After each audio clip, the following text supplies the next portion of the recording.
సందర్భానుసారంగా ఎప్పుడు ఏం చేయాలి అన్నటువంటిది ఆ యొక్క మనిషి స్వభావాన్ని బట్టి నిర్ణయించుకోవడం జరుగుతుంది. సో ఈ యొక్క సంవత్సర కాలం పాటు ఈ యొక్క సందర్భాన్ని బట్టి నేను రాజకీయాలకు దూరంగా ఉండాలని ఇప్పటి వరకు నిర్ణయించుకొని ఉన్నాను. అవసరం వస్తే ఏ పార్టీలో చేరాలనేటటువంటి ఉద్దేశం ఈరోజు కానీ రకరకాలుగా పేపర్లో మీరే రాశారు. నేనేదో బీజేపీలో చేరిపోతున్నానని, తెలుగుదేశం పార్టీలో చేరిపోతున్నానని, చంద్రబాబు నాయుడు గారితో చేతులు కలిపానని, పవన్ కళ్యాణ్ గారితో చేతులు కలిపానని.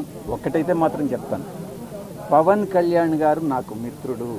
ఈరోజు కాదు, ఒక 20 సంవత్సరాల నుంచి మా యొక్క స్నేహం వేరే, రాజకీయం వేరే. నేను ఏ రోజు పవన్ కళ్యాణ్ గారిని ఒక్క మాట అనలేదు, భవిష్యత్తులో అనను కూడా. ఇది నా యొక్క దృఢ సంకల్పం, నిర్ణయం. ఇక రాజకీయ రంగ ప్రవేశం అన్నటువంటిది పరిస్థితులను బట్టి ఏ రకంగా నేను నిష్క్రమించానో అవసరమైతే తిరిగి రాజకీయాల్లోకి రావడానికి కూడా నేను సిద్ధంగా ఉన్నాను.